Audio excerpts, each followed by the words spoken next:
Hello everyone, myself Ketan Bhavsar, Assistant Professor in LJ Engineering College, Ahmedabad. For SAM 7 IC in image processing, today we deal with a live session with MATLAB 2014A.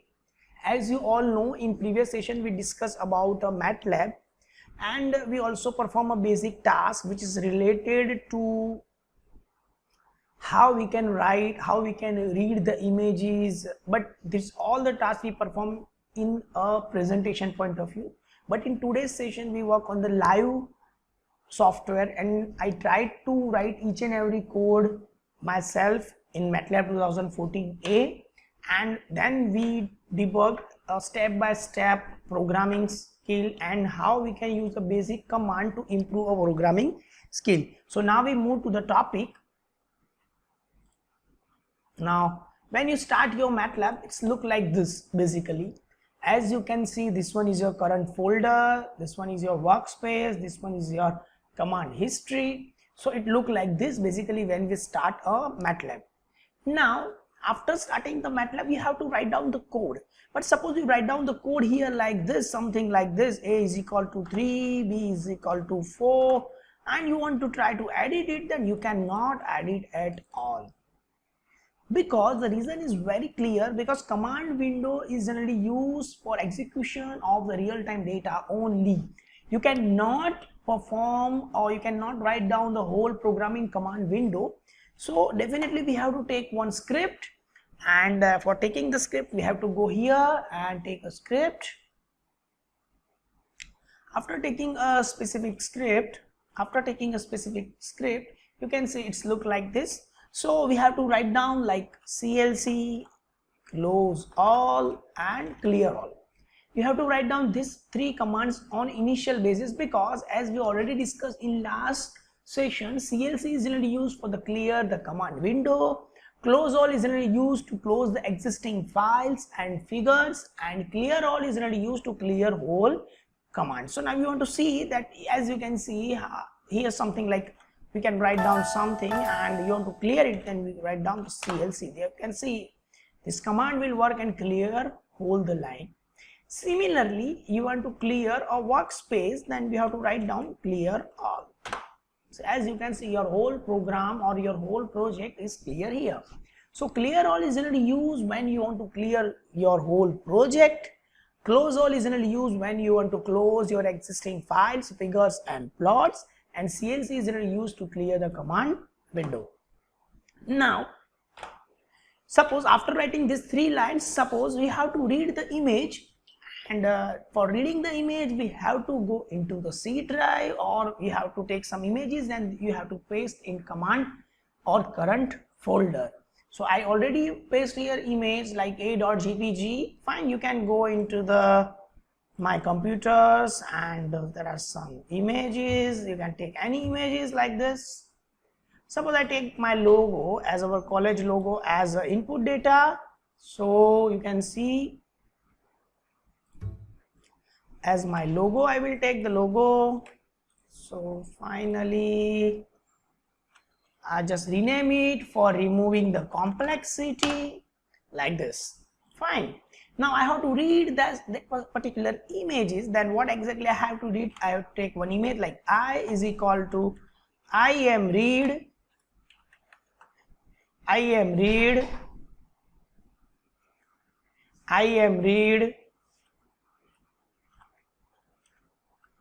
logo.jpg. After that, if I take one variable I is equal to I am read logo.jpg.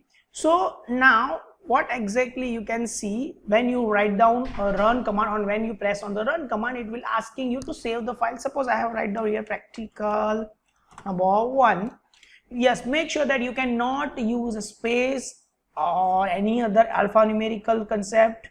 When you write down the name, you have to use underscore, you cannot use a space. So make sure this thing when you write down a name or when you provide the specific name to your file, then save.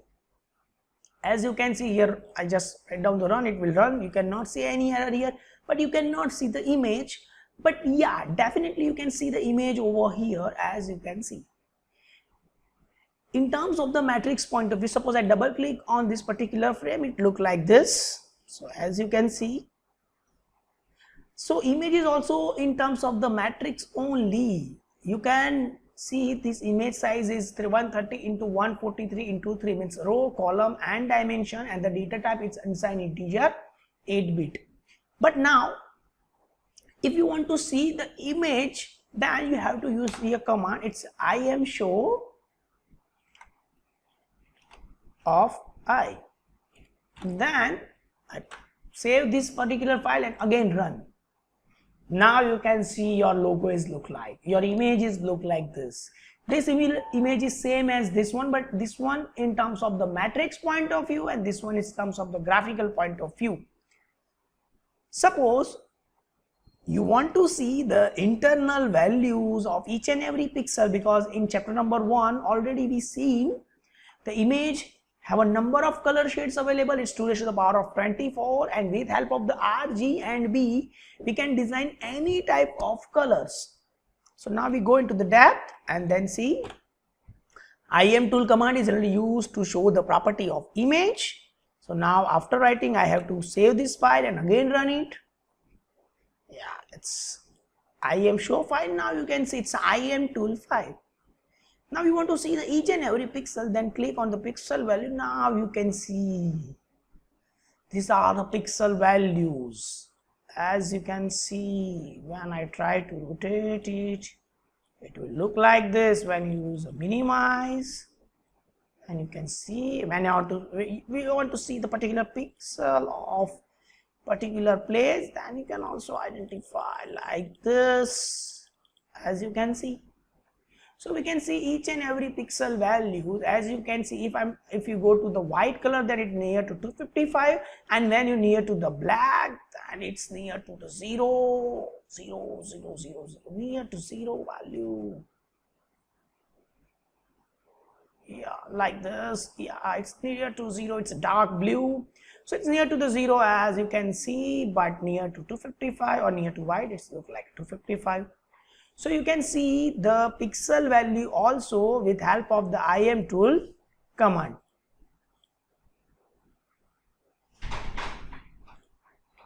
Now suppose after see this image, you have to convert your data into the gray format or into the color format, because see, whenever you work on a real-time data, then there are the number of noises are produced when you capture the images from the real world. Fine. For removing this noise, we have to use a filter, and a filter can support only 2D data frame or 2D frames. Now you can see your image is 3D. It's look like this from here.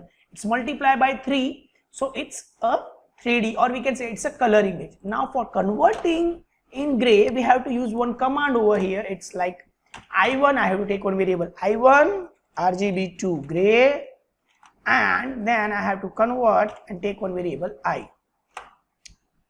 Fine. So I convert the data into the gray format. It's look like this. Then I'm again try to show it. Then again I'm using the command imshow of I1. Now I run it. So as you can see, you only see the 2 images. We cannot see the third or color images. The reason is very clear. When you use the imshow command, then it directly take a last one figure. It will execute only last figure. But now you want to see the whole images, then each and every images, then you have to use command figure.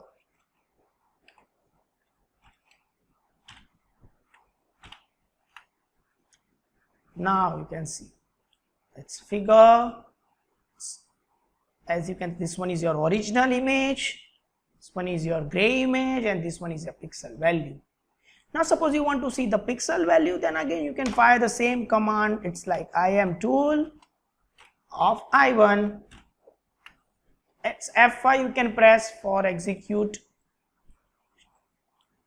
As you can see now, its range, as you can see, it's near to 0 to 55 only. If you see the pixel value near the white region, it's near to 255, as you can see. So when we convert the data into the color, when we convert the data from colored to binary or grayscale, then it convert your frame into the 0 to 255, means it's fetch only a color component of red, or it fetch only the red component from R, G and B. So now you can see the difference here, the row and column dimension and the data type also same, but here you cannot see the multiply by 3 because now our data is convert from 3 dimension to the 2 dimension. Similarly, you can convert in a black and white way like this. Taking here, you cannot say take the same variable, otherwise it will be overlap. IM to BW 2 and again 2. Now you can say it's a black and white. So it's a black and white, so that's why you can see here the logical data type, because logical have only 2 types, 0 and 1. As you can see, 0 is equal to black and 1 is equal to white. So you can easily see and identify that what exactly the difference between gray, black and white and color images. Now suppose if you want to use some title to identify the types of images, then you can write down like this title and here original. After that, similarly you can copy this one and paste here. Similarly you can okay, it's before the IM show command. Now instead of original here, write down a gray and it's black and white. I just write down here in small like black and white. Okay, now no need to show a pixel value that you already seen, so I just remove it.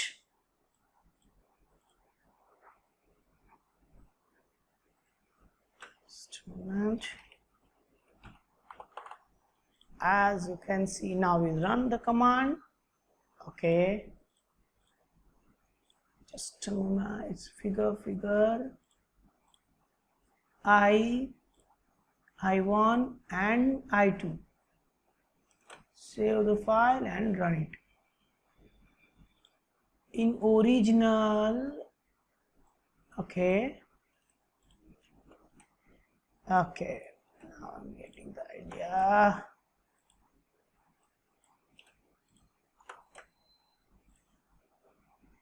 Now you can see original gray and black and white image.